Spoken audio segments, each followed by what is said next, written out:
बड़े से बड़े अस्पताल की भी क्षमता इतनी ही होती है जितने उसमें कमरे होते हैं। मान लीजिए कि ये है आपके शहर के सबसे बड़े अस्पताल के कुल कमरे।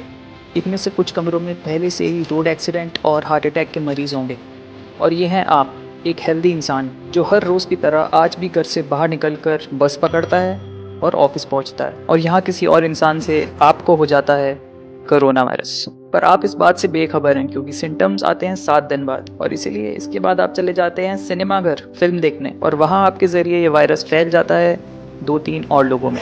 अब मान लेते हैं कि इन 4 में से किसी एक को बहुत ही गंभीर सिम्टम्स आएंगे और उसे अस्पताल में भर्ती होना पड़ेगा, और इस दौरान ये बचे हुए 3 लोग जिन्हें कोरोना वायरस हैं और वो बेखबर हैं, फिर से हर रोज़ की तरह बस पकड़ते हैं और ऑफिस पहुंचते हैं, और इस तरह जाने अनजाने में कोरोना वायरस इन लोगों से सैकड़ों और लोगों में फैल जाता है, और 7 दिनों में लोगों को अस्पताल में भर्ती होना पड़ता है। चलता रहा तो अस्पताल में भर्ती होने वालों की तादाद दिन प्रतिदिन दोगुनी होती जाएगी। ऐसे में सभी अस्पताल पूरे पूरे भर जाएंगे, और इसके बाद जो मरीज आएंगे उनके इलाज ना होने के कारण बेवजह जान जाएगी। इसके अलावा जो हार्ट अटैक और रोड एक्सीडेंट वाले मरीज हैं उनके लिए अस्पताल में जगह नहीं होगी, इस कारण उनकी भी मौत भी हो सकती है। मेरे भाइयों और बहनों, ये वही गलती है जो ईरान, साउथ कोरिया और इटली में हुई, और जिस कारण वहाँ कोरोना के केसेस 100 से 5000 महज 2 हफ्तों में पहुँच गए। आपको जानकर हैरानी होगी, लेकिन ज़्यादातर लोगों की मृत्यु इसलिए हो रही है क्योंकि अस्पताल में उनके इलाज के लिए जगह ही नहीं है।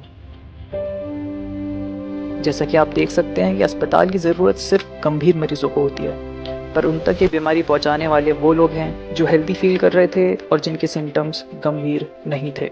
यानी कि इन मासूम लोगों को मरने से अगर कोई बचा सकता है तो वो है ये हेल्दी लोग, यानी कि हम, आप और मैं।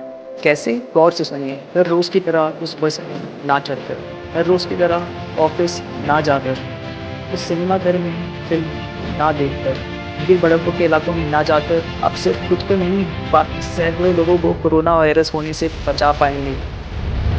और इस तरह जो गिने-चुने कोरोना वायरस के मरीज अस्पतालों में पहुंचेंगे, अस्पताल उनका इलाज ढंग से कर पाएंगे और उनकी जान बच पाएगी, और हमारा देश कोरोना को हरा पाएगा। भाइयों और बहनों, आने वाले 15 दिनों में हमारे पास सिर्फ यही 2 रास्ते हैं, तो क्या चुनेंगे आप?